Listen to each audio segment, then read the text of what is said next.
Welcome back to my channel. Welcome to my channel. Today I'm going to be walking you through my grounding practices for the holidays. These are habits and tools that I lean on to help me stay more centered, calm, kind, and of course grounded.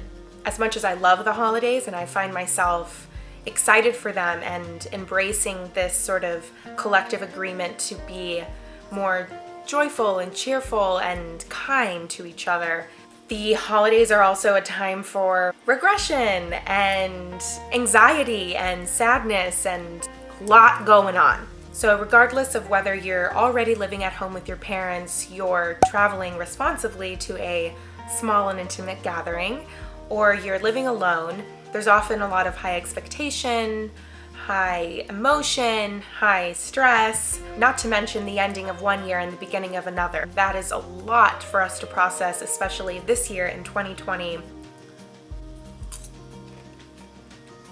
Girl, these are some tricks that I like to hone in on when I need a little more help being here, being grounded, to help quiet all the hubba. Okay, so these three that I'm about to mention kind of come in a pack. Water, movement, and sleep. Water is the elixir of life. It increases energy, relieves fatigue, it reduces headaches, it makes your skin glow. That's not really what we're after right now, but I don't know. Beautiful skin helps me feel cuter, which boosts my confidence, which helps me more grounded. Moving your body, yada, yada, yada, yada. Moving my body, it feels so good. It's a way for me to release emotions because our bodies store emotions. It stores and holds on to grief, stress, anxiety, depression, sadness, anger, irritability, resentment.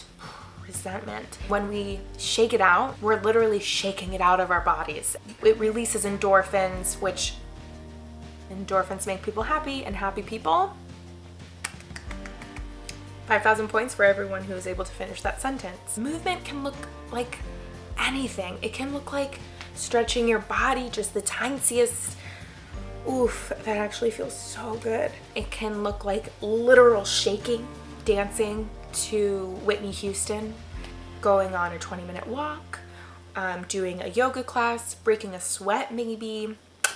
Love it. As we all know, sleep is a freaking necessity to being a functioning human. If I don't get enough sleep, I'm not able to navigate my emotions. I am more irritable, less patient. I don't think as clearly. Those are the three things I go to first. Moving right along. My next grounding practice is alone time. And I know that it's not something that everyone has access to, but just 5 minutes, 10 minutes, 20, 30, if you can, even a whole hour. Oof, that's luxurious, baby. It is so important for me to only hear my thoughts and emotions, not have to navigate other energies in the room. And I like to combine this practice with the movement piece. So going on a walk by myself, it can look like meditating, taking a long luxurious shower, reading a book by yourself in a little corner. It's so important for me to show up as my best self for everyone else. Now, if you are already by yourself, I would do the opposite. Call someone, FaceTime with someone, have a socially distanced walk with someone. It can get lonely during these times, and I think it's important to really connect and check in. So it depends on your living situation, but I think for most of us, we're living with other people. Spend some time alone.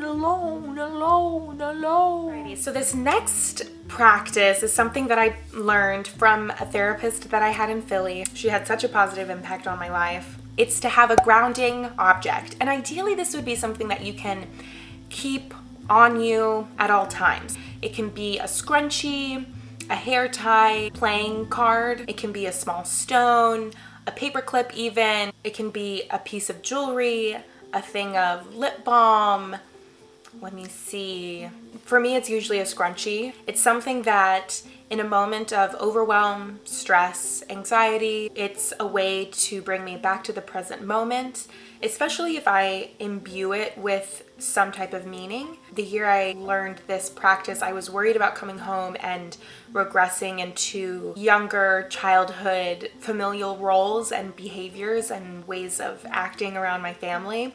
Anytime I touched my scrunchie or anytime I saw it, it reminded me I'm a three-dimensional human being. There's more to me than who I was when I was 13 and, you know, sassy and in a bad mood all of the time. I feel like I have something supporting me and there if I need it. Another way to go about this touchstone or grounding object is to pick a one-word intention in the morning. Some of my favorites are kind, helpful, present. And at any moment throughout the day when I feel myself slipping through the cracks, unsure of what my next move is, triggered by something someone said, whatever it is, I can go back to that one word that I set that morning. It's a way to remind myself of, oh yeah, I wanted to be helpful today, so how can I be helpful right now? Or I wanted to be kind today, so let me shift my energy towards kindness. It makes it easier to live your values when you have just a clear, simple, one-word intention to fall back on in moments of, you know what I'm saying. This practice is a bit more specific and a bit more personal because it's something that I tend to struggle with more than other things during the holidays, and that's food. Food. It's often the center of attention during this time of year, which is amazing, seeing as I love to eat. But if you're someone like me and you have a history of disordered behaviors and thoughts regarding food, it can be... The way I keep myself grounded around food during the holidays is to give myself a very wide range of what it means to nourish myself. It means eating intuitively. Eating intuitively is not just about stomach hunger, it's also about mouth hunger, which is kind of exactly what it sounds like. It's what your taste buds want to eat, what you are craving, so to speak, what you want to eat, not necessarily what your body wants to always eat. And it's important to satisfy both of these needs, which I do with one goal, which is satisfaction. What does it feel like to be satisfied? Oh, that's a plane. What would be satisfying to eat right now? And not only what to eat, but how much. Overeating doesn't make me feel good. It makes me feel gassy, bloated, sluggish, fatigued, uncomfortable. Eating for satisfaction is a reminder for me to enjoy my food, but to also stay connected to my body and to listen to what it wants and how much does it want, and to eat until I'm satisfied, until I'm full. This next one, I am not very good at it. Full disclosure. Cutting back on that social media.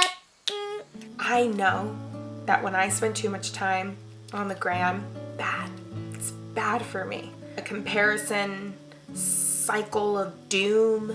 I'm not as present. I'm much more distracted. I don't sleep as well. Putting that phone down and being present in the moment makes a huge difference. The way that I help myself keep that boundary is by putting on a time limit. As soon as that 30 minutes are up, I get a notification and I do my very best to obey it. I suck at this one. I'm really bad at it, but I'm trying. The magic of it is because I'm not seeing what other people are doing, I'm actually more aware of what I'm doing and what the people around me are doing. That's so important during the holidays. Give yourself the gift of grace. Grace. Mountains and mountains and oodles and noodles. Like you could just drown in the amount of grace to mess up and for it to be okay. That mistake can look like snapping at a family member, binging social media or whatever. You want to say hi? Thank you so much for being here. It actually really means the world to me, so thank you. Oh, my little baby butt. I hope that you can make it through this time as smoothly as possible by using some of these tips and tricks. All my love to you and yours. Stay safe, stay healthy, and thank you so much for watching. Please subscribe and share with your family and friends.